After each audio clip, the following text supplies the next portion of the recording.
Have you ever had to defend yourself for real?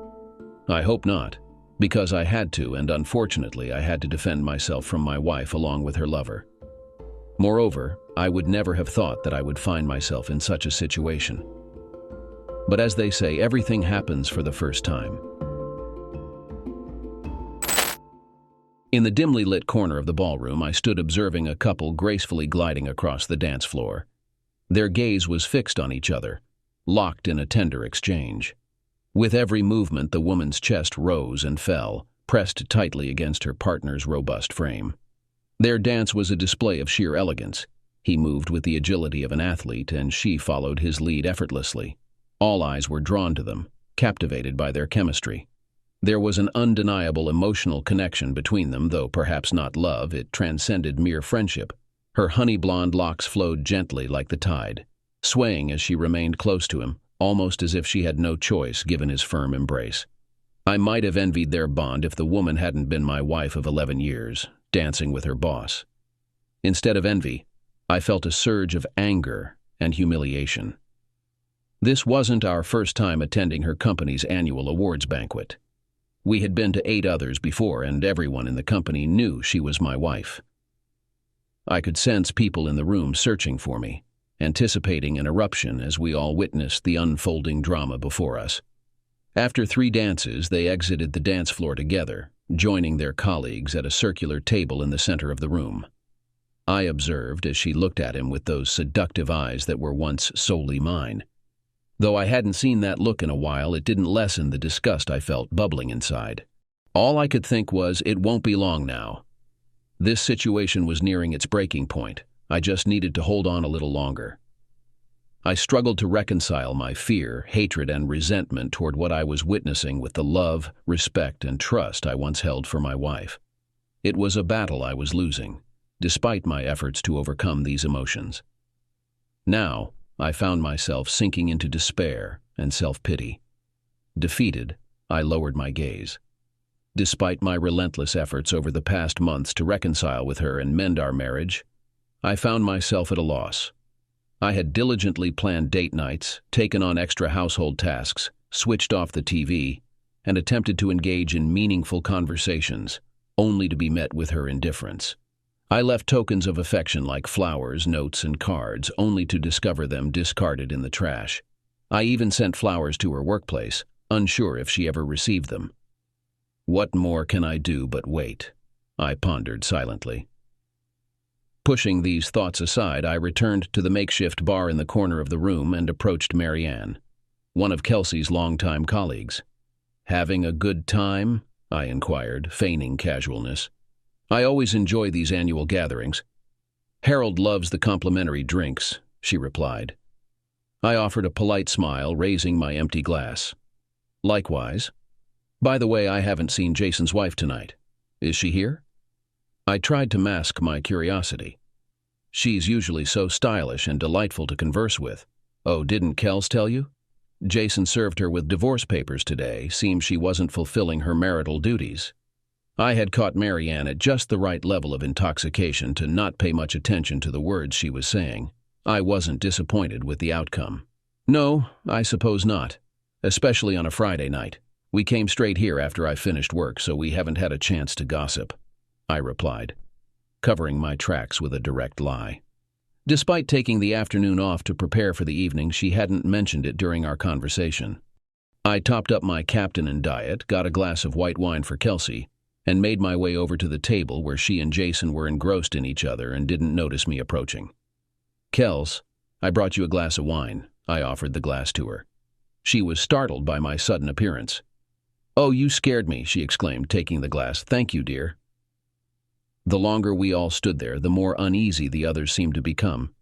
Many pretended to find something fascinating in the stained tablecloth or elsewhere in the room, avoiding direct eye contact with me. Some openly stared, perhaps curious about my thoughts or my apparent lack of awareness. A younger man, around 25, even smirked as he observed me examining the table. Our eyes met briefly. He maintained his smirk for a moment before it faded, and he too diverted his attention to the tablecloth. As the night approached 1 a.m., Most of the guests had already left the hotel ballroom heading home. However, it was evident that Kelsey wasn't ready to leave her dance partner. "Honey, we should probably head home. I still need to drop off the babysitter, and we promised we wouldn't stay out past 2 tonight," I said, aware that I was interrupting her time with Jason. "Yeah, okay. I guess we should go. I'll see you on Monday," she replied with a smile, eliciting visible relief from those around us, signaling the impending end of the awkwardness. "Jason, good to see you," I said, extending my hand for a shake. He was a sturdy man and tried to assert his strength with a firm grip. Despite standing 3 inches taller than my 6 feet, I outweighed him by about 15 pounds, sporting a slight gut. Applying a bit more pressure than usual, I met his gaze, detecting deception and smugness in his eyes. Eventually, he released the handshake and bid us good night. I waved to the others as we exited the room and headed towards the car. During the ride home, we remained silent despite her radiant smile. Upon arriving home, Kelsey went to check on Caitlin, our 9-year-old daughter, while I settled up with Brittany and prepared to take her home. When I returned, I found Kelsey already in bed and asleep. After checking on Caitlin using the bathroom, I retired to the spare room, knowing there was no chance of intimacy that night. The last time we were together felt distant. As I drifted into a fitful sleep, my last sight was the ceiling, my mind occupied with tomorrow's tasks. Early Saturday morning, I found Caitlin in the family room watching her shows. I gave her a small wave from the doorway and asked, "Have you had breakfast yet?" "Yep," she affirmed, waving her spoon dripping with milk through the air, splattering drops onto the carpet. "All right, keep it down. Mom's still asleep, and I need to work in my office." "Got it." "Got it, Dad?" she replied a bit too loudly, and I chuckled. Well, that didn't go as planned. Around 8:30, I dialed my lawyer's cell, aware that he typically worked from home on Saturday mornings. "Morning, Bill. Matthew Franks here." "Good morning, Matt." "I'm guessing this isn't a cheerful call," he responded, already anticipating the answer. "You're right. Time to set the plan in motion. Jason served his wife yesterday. Any word on whether Kels has consulted a lawyer yet?" "I don't think so, but I'll reach out to the sleaze and confirm." He added, "Let's meet at the coffee shop in half an hour. You'll sign and date the forms. My assistant will notarize them. We'll file first thing Monday morning and serve her at lunch." "Sounds like a plan. See you soon." Arriving early at the coffee shop, I greeted the person behind the counter with a faint smile, collected my order, and settled into a cozy chair by the fireplace. Lost in thought, I never imagined I would be ending my marriage with the love of my life. Pinpointing the exact moment when you realize your comfortable existence is unraveling is tricky, but I can get pretty close. It was a traffic ticket, one of those automated red light camera fines. You know, when they snap a photo of your car's license plate along with the date and time. That was the moment. Discovering the ticket in my mail, I chuckled, knowing it was Kelsey's instantly. She always rushed through those lights when she was in a hurry. Opening it, I planned to simply pay it and keep quiet. Confronting her about it seemed like a futile endeavor. In the photo, Kelsey was seen in the driver's seat, with the shoulder and arm of a man visible to her right. Although his face wasn't visible, I recognized him. It wasn't a significant issue. She could have been grabbing lunch or heading to a meeting. I checked the date and timestamp, March 5th, 1439. Something about that date unsettled me. It hadn't been too long ago. I began scrolling through my phone, finding our text exchange from that day, Kelsey at 11:19.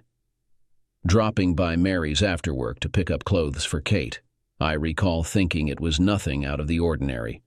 Mary's daughter, being a couple of years older, often passed down cute clothes to us, although Mary usually brought them to work. Yet my suspicions weren't aroused. Matt at 12:03. "No problem. Shall I cook dinner?" Kelsey at 12:10. "Yeah." Matt at 12:11. "What time will you be home?" Kelsey at 12:12. "Around 6. We might chat for a bit." Matt at 12:42. "All right, have fun." Kelsey at 2:10. "Thanks, we will." That woman, I thought as I checked the intersection on Google Maps, realizing it was on the opposite side of town from Mary Ann's place. Nonetheless, it could be innocent, right? But then the pieces began to fit together. Since late November, Kelsey had been distant. I noticed during the holidays how we bickered over trivial matters. By January, she avoided holding my hand while out shopping or walking. Our conversations dwindled to work or Caitlin. We no longer discussed our aspirations, family vacations, or our future.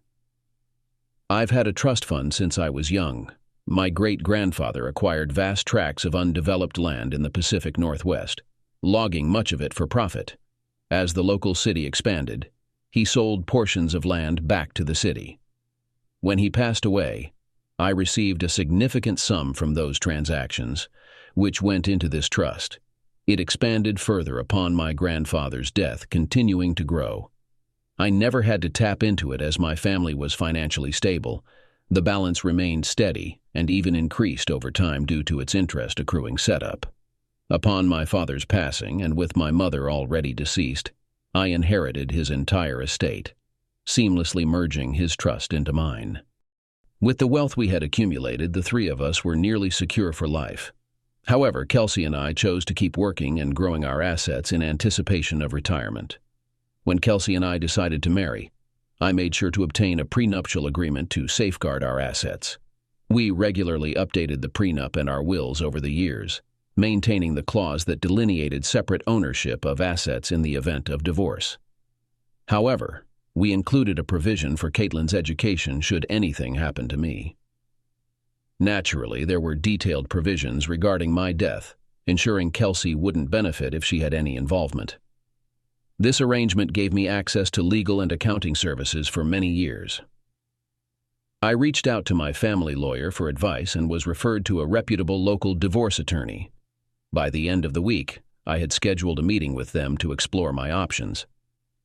Given the strength of our prenup, the attorney assured me there wouldn't be significant financial complications. I emphasized that I wasn't ready to make any drastic decisions yet. I simply wanted to understand the next steps.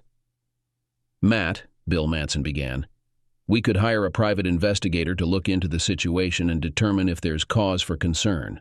Unfortunately, all my investigators are tied up at the moment. It would be several weeks before they could dedicate any time to your case." "I really don't want to wait. I'm already losing sleep over this. Are there any other options?" I inquired. "Well, there is one. He's trying to get things started, but few really trust him. We refer to him as Larry the SAS," Bill explained. "He's a former cop who was retired due to a history of complaints and some questionable activity. He could begin immediately, but I'm not sure I would recommend an ongoing relationship with him." "Why do they call him the SAS?" I chuckled. "I want everything to be above board, so if we do uncover something, we'll have solid ground to stand on legally. He's technically legal. He has a knack for obtaining information like detailed photos, videos, emails, and phone conversations that, let's just say, push the boundaries of what's admissible in court. But I'm told what he finds is conclusive evidence of infidelity, one way or another. All right, as long as he operates within the law. We can always compensate him and switch to a more reputable PI down the line," I suggested. "Can he start today?"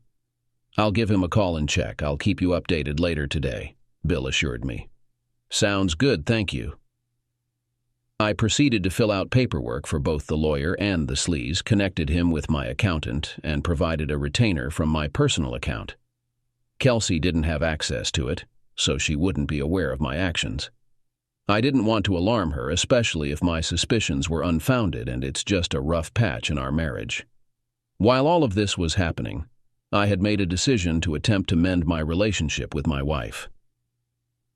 My life experiences have taught me that people rarely change or act out of character without a significant trigger. Since I was unsure what that trigger was for my wife and uncertain if our relationship had reached a point of irreparability, I resolved to ensure I fulfilled my duties as a husband. I elevated my efforts and endeavored to ensure she felt loved and respected as an equal partner. I showered her with affection and aimed to become the kind of husband that would make her friends envious. However, my efforts were met with resistance at every step, and it became evident that we had already crossed the point of no return. Then one Thursday afternoon, I was summoned to Bill's office to witness what the SAS had uncovered. I was presented with hours of footage depicting them dating, being intimate, and portraying themselves as a happy couple. There were photographs, recordings of phone calls, and exchanges from their personal emails. I was simultaneously impressed and repulsed by the sleaze, acknowledging that his moniker was well-deserved.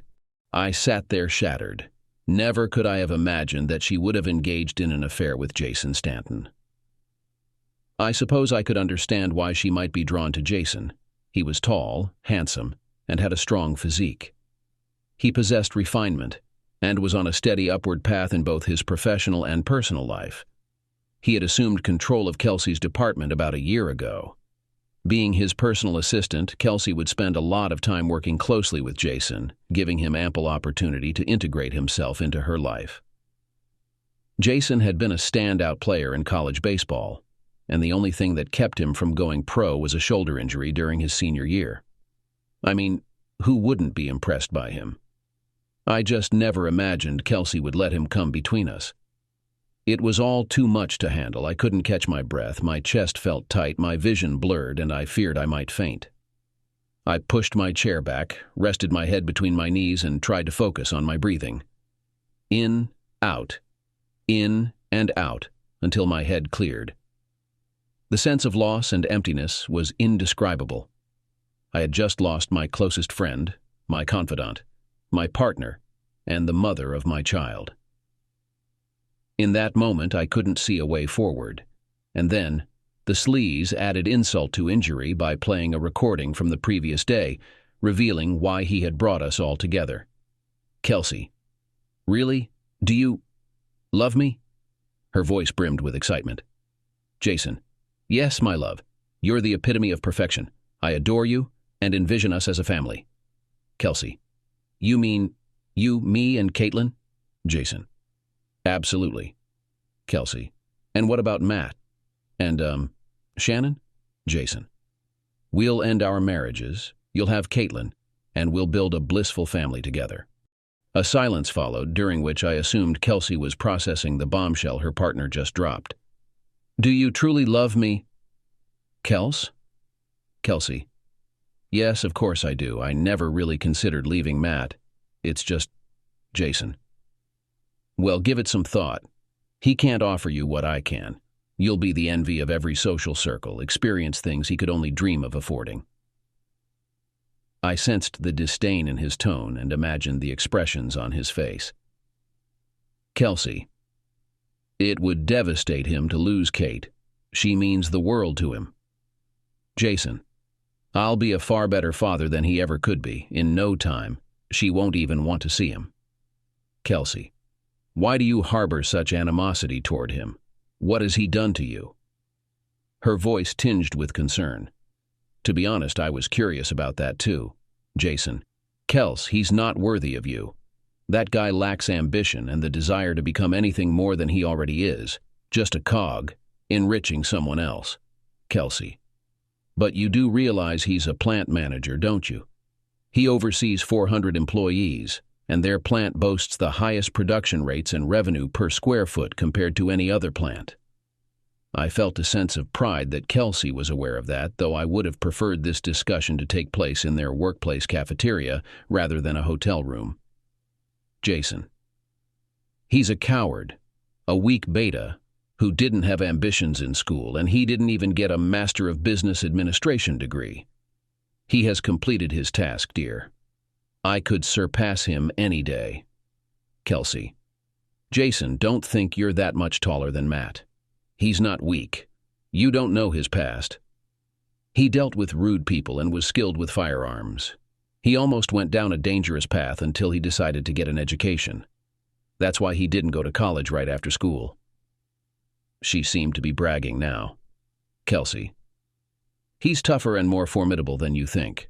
Promise me you won't resort to physical confrontation with him. I don't want any of you to get hurt. He's for Kate, and you're for me. But I'm not in love with him anymore. I wish that was the case, but you took his place as my partner, my love. She paused, thinking, how will it even work? And when? Jason, we're both going to divorce them at the same time. I need to sort out some issues before I start serving Shannon. But given her mental health issues and the lack of intimacy we've had for a year, it shouldn't be difficult. I'll split everything equally. She won't resist much. Kelsey. Okay, but you need to file for divorcee from Shannon before I sue. She sounded defiant. I assumed that she wanted to hedge her bets and keep her comfortable life for a while, even if it meant that she wouldn't have to look for her true love, her partner. Jason, I agree.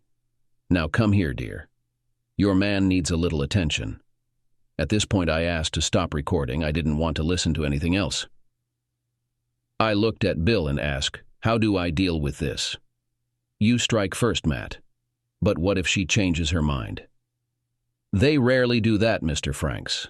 Unfortunately, they have reached a point where no amount of your actions or words will make them stop or regret what they did. For the first time, I got a good look at the scoundrel. He was in his 30s. He was well-groomed, athletic, and his suit fit perfectly, not at all as I expected. He was polite and probably correct, I thought. I began to see him more as Larry than as a scoundrel. I felt that this guy was genuinely on my side. Despite the fact that I was paying him, he was worried and rejected by what he witnessed and what he heard from these two. And do you still want her knowing what you know now? Larry added. You're probably right, Larry. Turning to Bill. Bill, give me a day or two to decide, and I'll call you, okay? Sounds good, Matt. Can I start the framework of the docs and we can fill in the details later? Or scrap the whole thing if you want. Yes, let's go with that. Larry followed me out, handing me his card. It has my personal number on it, Mr. Franks, just in case you ever need me on the side. Please, Larry, call me Matt. Thank you. Matt, I know some people who could help you seek revenge if you decide to pursue that path. I mean, they call me Larry the SAS for a reason, he said with a smile. Laughing, I replied, Good to know, Larry. I'll let you know if I need that kind of help. But seriously, thank you for the offer. I don't think I could do that to Kels, but I appreciate having a friend if I decide to explore that option. Larry smiled at me and waved as he headed for his car.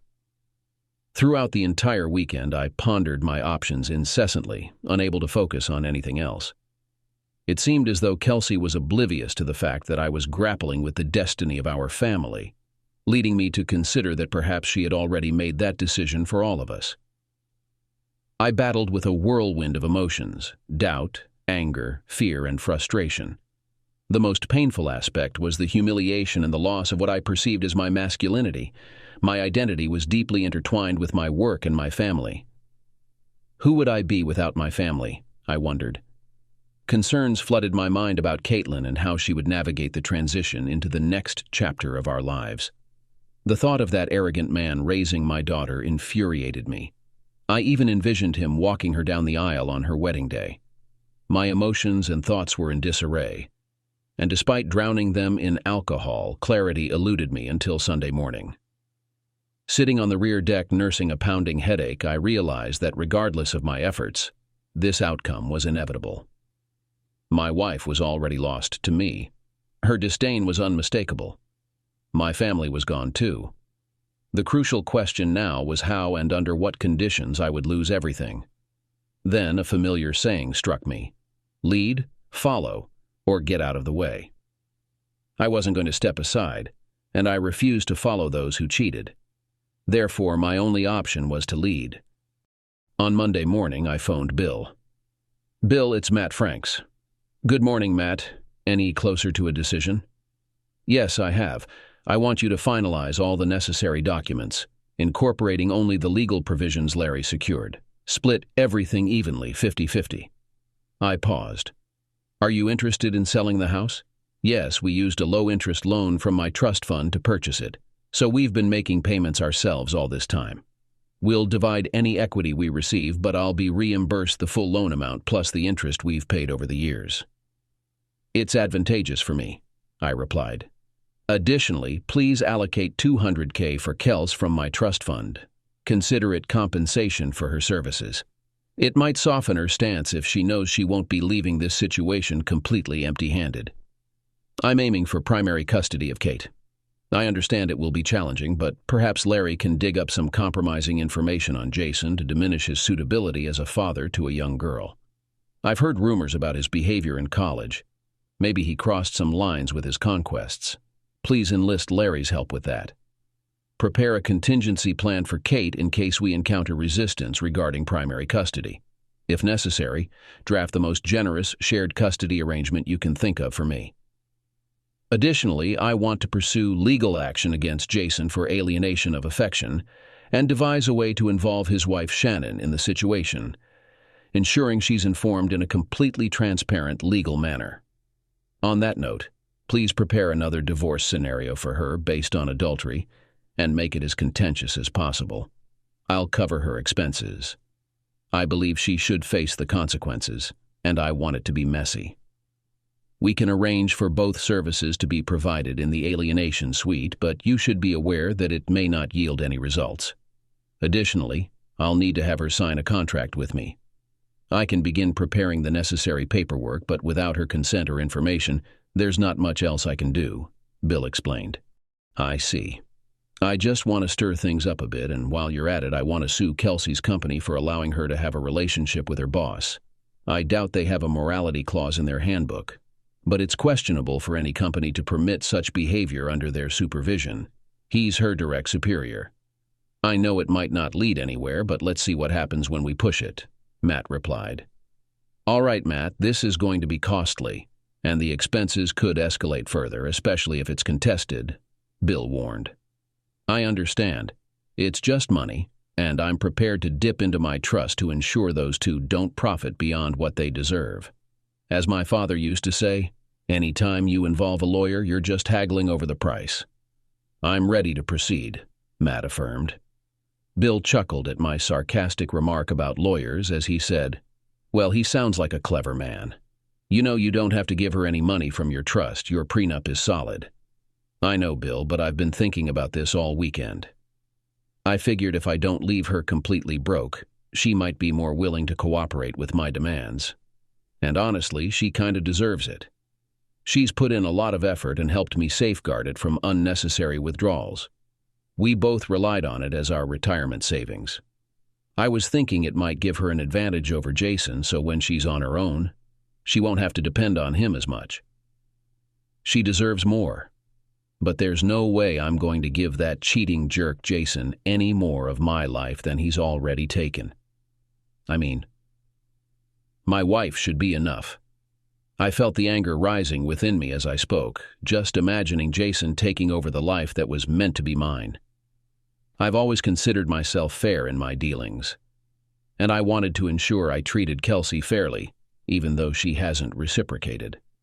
My consolation was that I was confident Caitlin would approve of my actions later, once she understood how our family fell apart. Bill, hold off on filing for now. I want to ensure everything is meticulously prepared before we proceed.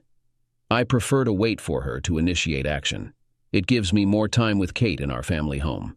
I know there will come a point when I must act decisively, but I want to delay until absolutely necessary. Understood, we can keep the paperwork undated and unsigned until you're ready. I'm available to work from home on Saturday mornings, so if things fall apart over the weekend, just give me a call. Although we can't file until Monday morning, I'll ensure someone is ready to serve them the same day. Great, that sounds like a plan. With that, we exchanged goodbyes and ended the call. I reached into my pocket, grabbed Larry's card, and dialed his number. Hey Larry, it's Matt Franks. How's it going? I'm doing well, he responded. Are you up for some mischief? Well, kind of, but I need you to hold off until I give the green light, all right? No problem, Matt. What's the plan? Can we chat face-to-face? Sure thing. Give me an hour and I'll meet you at the Dunkin' on 6th. Sounds good, I agreed. I was already waiting when he pulled into the parking lot. He grabbed some coffee and a snack before taking a seat across from me. I need you to gather all the incriminating materials, files, photos, videos, recordings, everything you've got. We have to figure out a way to send it to Shannon Stanton anonymously, maybe through email.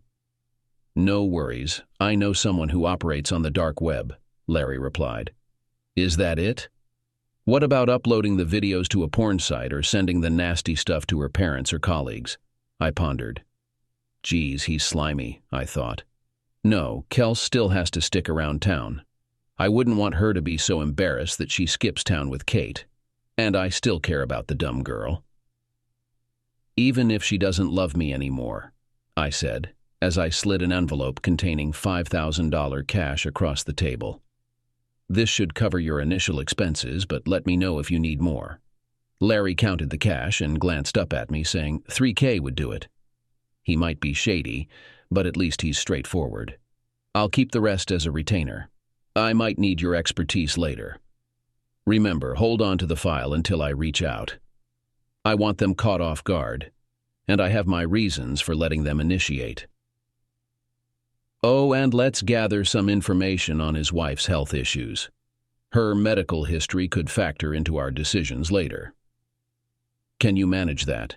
I inquired, smiling at Larry, who returned the smile and nodded. And did Bill task you with digging into Jason's college days? I'm hunting for leverage in case custody becomes a battle. Again, he nodded and jotted down some notes in his notebook. We finished our coffee and exchanged stories about his time as a cop and people we might have in common. Afterward, we said our goodbyes and went our separate ways. That was 3 months ago. I snapped back to reality as Bill arrived, followed shortly by his assistant and Larry. So it's go time, right? Bill inquired, addressing everyone seated around us. Yep, seems like it. Larry, any word if Kels has consulted a lawyer yet? Not that I know of. I quickly checked her emails after Bill's call and found no mention of it. I'll delve deeper today and should have an update by Monday morning, Larry replied. La, I'm not hearing this, Bill interjected, plugging his ears with his fingers. I can't be privy to this information, Larry. Larry smirked and gave me a knowing wink. What about Jason? Any skeletons in his closet? I asked, hopeful for some leverage. Yes, he and his fraternity were under investigation for participating in illegal dating activities with prohibited substances. I have copies of all the documents, and I have already given them to Bill. Bill glanced up, confirming, I have them in case we need them for the custody hearing. As I signed the documents we'd been working on for months, Bill's assistant notarized them and I addressed the group. Larry, could you please find out who Shannon Stanton has retained as legal counsel and inform Bill? Then, Bill, if the lawyer is competent, could you share our legal documents with them? I addressed the group. What if the lawyer isn't up to par? Bill questioned. In that case, we'll find a way to connect Shannon with you, but I'd prefer to handle it properly. Larry, I don't think we need to send her the nasty stuff. Larry nodded as he sipped his coffee while Bill glanced between us. Bill, can I collect the documents on Monday afternoon? I'll deliver them to Kels myself first, explaining the situation, and then could you arrange for her to be formally served on Tuesday? Bill acknowledged his understanding and instructed his assistant regarding the filings and preparing a server for Tuesday. Also, I'd like Jason and their company to be served on Tuesday afternoon. Since Shannon will soon be informed, we can exclude her from the alienation suit. Bill, you can share the file with Shannon's lawyer on Monday afternoon, as long as he doesn't jeopardize my conversation with Kels on Monday night. I leaned back, exhaling. By Wednesday, this should be in motion. Matt, have you considered where Kelsey will stay on Monday night? Bill inquired. Not until just now. Any issue with her staying at the house for a few days? No, as long as you don't get a restraining order and she agrees. I wouldn't sleep with her legally. I don't think it's an issue, but might be uncomfortable for you. I would be concerned of what a less than scrupulous lawyer would do with that information, Bill added. Okay, I'll give her a week to find a place. We're not doing intimacy right now. I don't see a problem. Oh, did you mean actually sleep in the same bed? Oh, but our docs do give me temporary control of the house and Kate, right? I asked. Yes, till her lawyer files a motion and gets it all reversed, or till we all come to an agreement. I meant actually sleep in the same bed. It just might give a strange vibe to the filings, Bill stated. No worries. We are not sleeping together now. Hey Larry, what did you find out about Shannon's medical? She has been fighting depression and a bipolar disorder for years. Apparently, the meds killed her intimacy drive and Mr. Wonderful went looking. I could tell Larry was going to add more and cut himself off when he remembered I was married to the more Jason found. I smiled at him. I don't suppose we want to know how you found this out. Larry just smiled and shook his head, and Bill feigned shock. Bill, is that any concern to us? I asked. No, not at the moment. It might become relevant later when we discuss custody arrangements and determine who will be staying with whom and when. We can include it as a condition in the final draft to ensure that Caitlin is never left alone with her. Bill jotted down notes on his iPad as he spoke. All right. I don't foresee any issues since they don't have children and they're also divorcing. It's better to be cautious now than regret it later, I said with a grimace, thinking to myself, divorce is a messy affair. We continued chatting for a few more minutes before gradually ending our strategy session and going about our day. I felt a bit down for the remainder of the weekend, weighed down by the tasks awaiting me on Monday. Kelsey didn't seem to notice, but I hadn't really expected her to. On Sunday, I phoned my aunt and organized for her to collect Caitlin from school on Monday and for Caitlin to stay overnight at their farm outside of town. This allowed me to have a conversation with Kelsey about important family matters. Caitlin enjoyed spending time on the farm, playing with their dogs and feeding the animals. I planned for my aunt to drop Caitlin off at school on Tuesday, and I intended to break the news to Caitlin on Tuesday night. I informed Caitlin of the arrangements, and while she was excited, she was also a bit puzzled about why it was on a Monday night. I brushed it off, explaining that Mom and Dad needed some time alone to talk about things. She reluctantly accepted the explanation. I had been sleeping in the spare room more frequently, and once again, Kelsey didn't mention it. She seemed relieved when she saw me heading to bed there. As I lay in bed on Sunday night, I reviewed my checklist and went over my plan, eventually drifting off to sleep in the early hours of the morning. On Monday morning, bright and early, I phoned my VP of operations to inform them that I would be taking the week off. Additionally, I contacted my assistant and senior production manager to relay any necessary information while I was away. Around 1 p.m., I popped into Bill's office and found Larry there as well. The sight of papers stacked on the desk and the bustling activity in the office indicated that everyone had been busy. Matt, we filed at the courthouse this morning, and here are Kelsey's documents as requested. We've also arranged for the official service at your home around 9 a.m. on Tuesday. Does that suit you? Bill asked, handing me the envelopes. Yeah, that should be fine. I'll encourage her to take the rest of the week off. I'll let you know if that changes, I replied. Okay, all right. Bill paused briefly to gather his thoughts before continuing. Larry has located Shannon's attorney, who seems quite competent. I've provided him with our files, and he's very interested. At first glance, it appears he may propose a countersuit for adultery and a significantly larger share of their assets than a 50-50 split. He's assured us he won't take any action until morning, so we're in the clear for now. Okay, gentlemen, did we overlook anything? I inquired, feeling a bit disheartened. It seems Kelsey has an appointment with her lawyer next week based on her calls and emails today. And Matt, if you need any further assistance, please let me know, all right? Larry asked discreetly, earning another sharp glance from Bill regarding our ongoing affairs. Okay, understood. I'll keep you updated, but I'm hopeful we won't need to escalate things further. It all hinges on Kelsey and Jason now. I left Bill's office and messaged Kelsey, Matt at 1:55. Kels, will you be back home at a reasonable time tonight? Kelsey at 2:02. Around 5:30, why? What's going on? Matt at 2:04. Nothing much, I was a bit preoccupied this weekend and wanted to make it up to you a bit tonight. I arranged for Aunt Alex to take care of Kate tonight and stay over. Thought I'd bring dinner home. Any specific cravings? Kelsey at 2:16. That's so thoughtful, Chinese. Matt at 2:20. Got it. I'll have dinner ready by 5:30. I felt guilty setting things up this way, but it had become somewhat routine for me lately. I hope she just thought I was going out of my way to be extra nice and loving. Monday evening at 5:30. By the time Kelsey arrived home at around 5:15, I had already set the table and prepared the food. As she changed clothes, I poured a couple of glasses of wine and took my seat at the table. When she joined me, she took a long sip from her glass before we began passing dishes back and forth. Throughout our meal, we engaged in light conversation, and she seemed oblivious to what was to come. As we finished eating and idly picked at our plates, I asked, "What's your schedule like for the rest of the week?" "Pretty open. Did you have something in mind? She replied, giving me a sideways glance. No, I thought you might want to take some time off after our discussion, I said in a neutral tone, attempting to hide any emotion. Why would I do that? She inquired. I know, Kels, I began, placing an envelope on the table in front of her. She glanced at it briefly before looking back up at me, taking another sip of wine. I know about your plans with Jason to file for divorce. She coughed as she choked on her wine, staring at me in disbelief.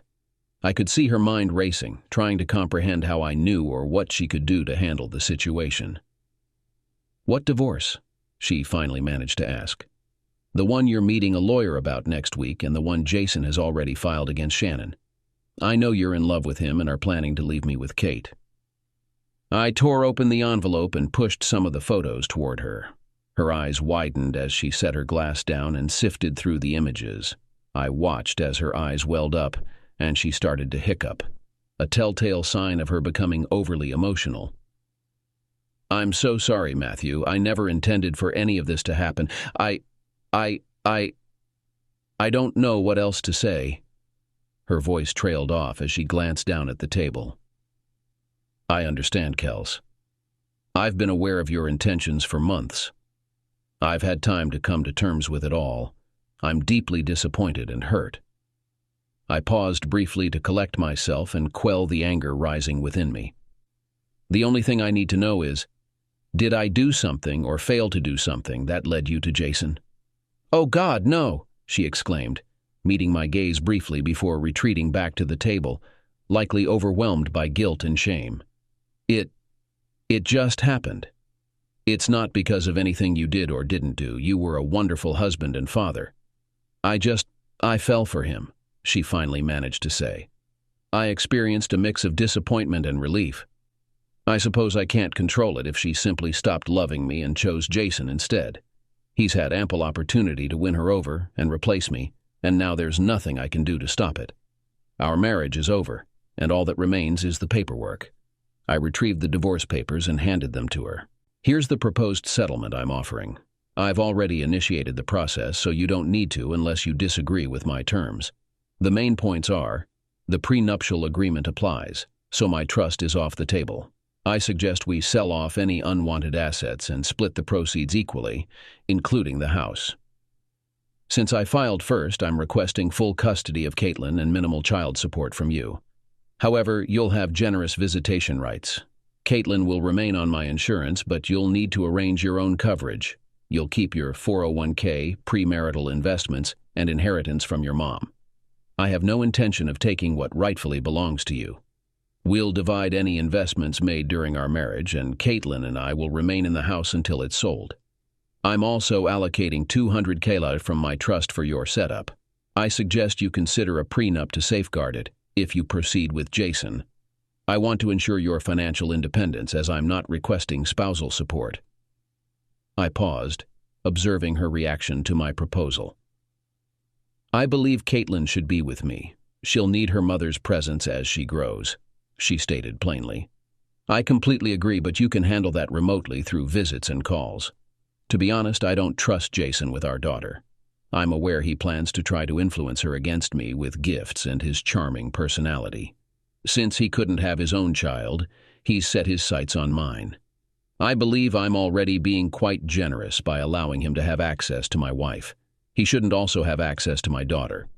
I understand we'll need to negotiate custody, so perhaps we should let the lawyers handle that and try to maintain civility. I proposed as a gesture of peace when I noticed her growing visibly upset during our discussion about Kate and Jason. He would never harm her, and whether she becomes distant from you will be your choice. Separating her from her mother is a surefire way to make that happen. Well, regardless, she stays with me until we can come to another arrangement. You can stay in the master bedroom for a few nights or a week while you sort things out. Kelsey, I still love you with all my heart. I thought we were going to take on the world together. But this situation is tearing me apart, and I don't know what else to do. My world is falling apart, and I'm striving to maintain fairness and kindness. I truly don't want to inflict the same pain on you that you've caused me. But understand, if you escalate the situation or involve Jason, I'll respond in kind. And dear, I have resources you both lack. My tone shifted, revealing the anger beneath my words. I was prepared to play hardball if necessary. She had witnessed it before. So please, let's keep things calm and let the lawyers handle it. I'd prefer to maintain politeness and civility whenever we interact. It's crucial for Caitlin to see us being amicable. I intend for both of us to play significant roles in our daughter's life. I appealed to her, hoping to avoid a messy confrontation. I'm off for the rest of the week, and according to legal protocol, you'll be officially served at 9 a.m. here at the house. I didn't want you to face embarrassment at work, so you might want to consider taking a few days off too. I know it'll be tense for us both being under the same roof, but I thought we could talk to Caitlin tomorrow night, or keep her home on Wednesday to explain what's going on. What do you think? By now, Kelsey had stopped eating altogether and appeared pale and unwell. The gravity of her actions seemed to be sinking in. She had only herself to blame. I was content until she unleashed this turmoil. She glanced at me, mimicking a fish out of water, and then remarked, "All right, Matt. You've clearly planned ahead and outsmarted us. I'm not sure how, but you did. I'll call in sick tomorrow and be home at least until Wednesday. Do you think Alex can take care of her tomorrow night too? Maybe we can keep her home from school tomorrow and bring her back Wednesday morning so we can discuss this." "Larry the SAS," I declared proudly as she looked at me perplexed. "My private investigator, Larry, uncovered this after I had a hunch that something wasn't right. I'll call Aunt Alex right away. I think it's a fantastic idea." Kelsey nodded slightly as I mentioned Larry, gathering the papers I handed her and bidding me good night. It seemed she needed some time alone to process everything, so I watched her retreat into the master bedroom where she closed and locked the door. That was fine by me since I had already moved most of my belongings into the spare room earlier. I phoned my aunt and informed her about a minor family matter we were sorting out. She kindly agreed to look after Caitlin for another night and bring her back on Wednesday mid-morning. I also talked to Caitlin and informed her that she wouldn't be going to school the following day. Though she seemed puzzled, she was fine with it. I assured her that Mom and I would clarify everything on Wednesday. As I tidied up and prepared for bed, I could hear Kelsey whispering through the door as if she were on the phone, and later, soft sobs as she grieved over the end of our marriage. Wasting as I listened, I could tell Kelsey had risen early and was already organizing her work plans, dressed casually as she descended the stairs. Promptly at 9, she greeted the visitor at the door and received her official documents and packet, minus the photos and transcripts, which she must have reviewed the previous night in her room. Soon after, she grabbed her keys and purse and departed without specifying her destination, though I presumed it was to meet Jason, her lawyer, or someone else for support. Later in the afternoon, Bill called to inform me that both Jason and their company had been served with our lawsuits. It seemed Jason had also been served with Shannon's countersuit around the same time and was visibly upset. Bill advised me to lay low and be cautious, as the server had mentioned some threats towards me from Jason.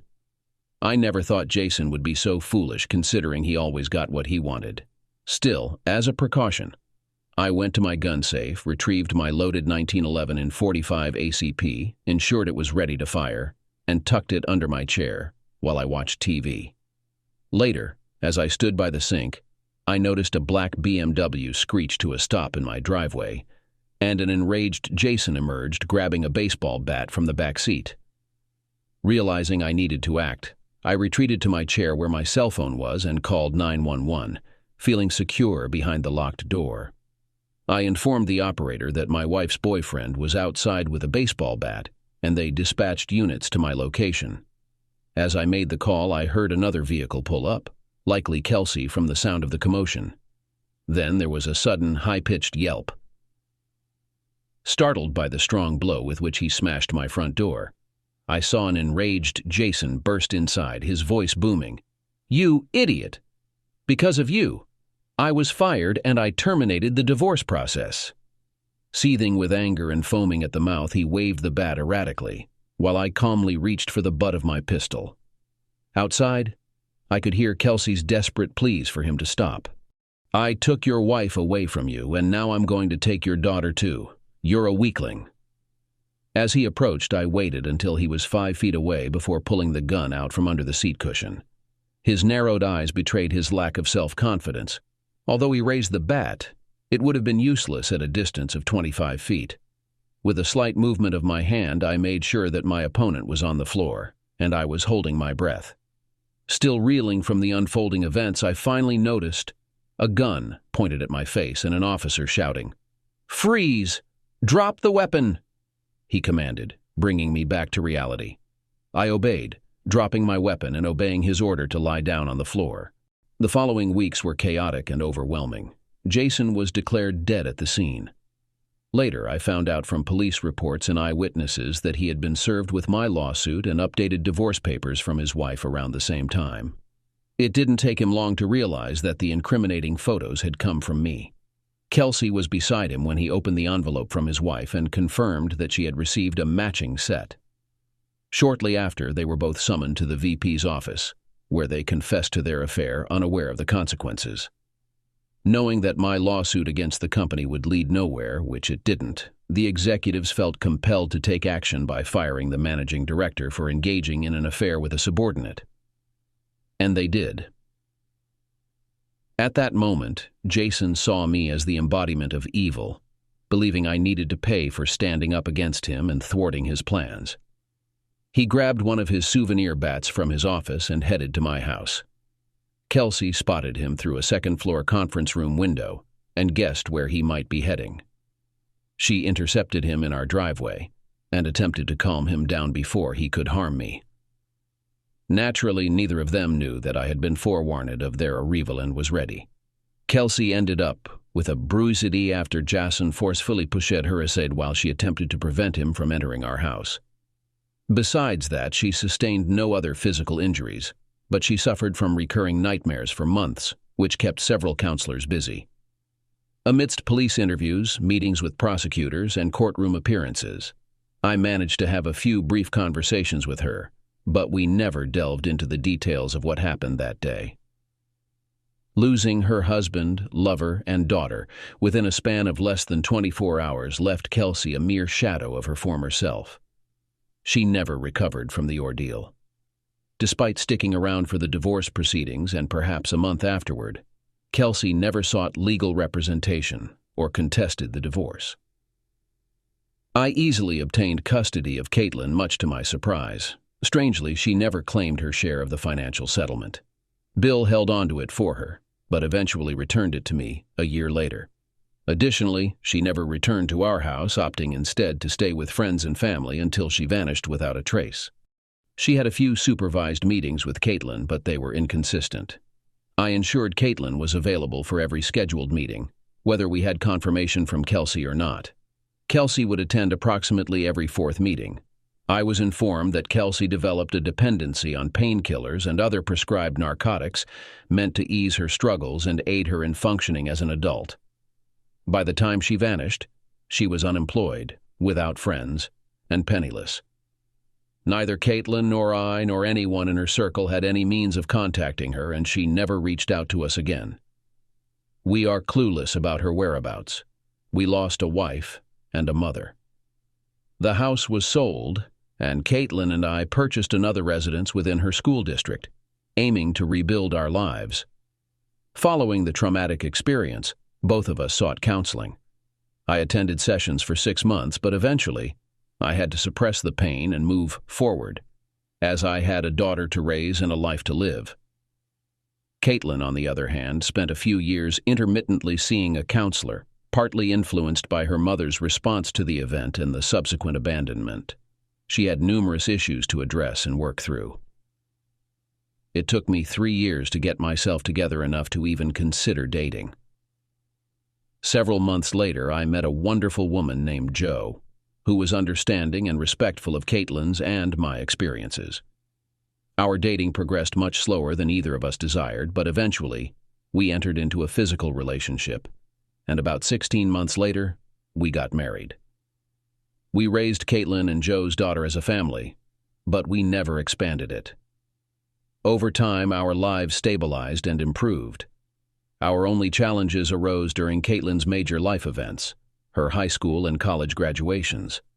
I hired Larry each time to try and find Kelsey, but every lead turned out to be a dead end. The prevailing belief was that she must have passed away alone and destitute somewhere. It was a terrible ordeal, but we made the best of it and moved forward. I'm grateful that I had the time to devise a plan of action and the right support network to carry it out effectively.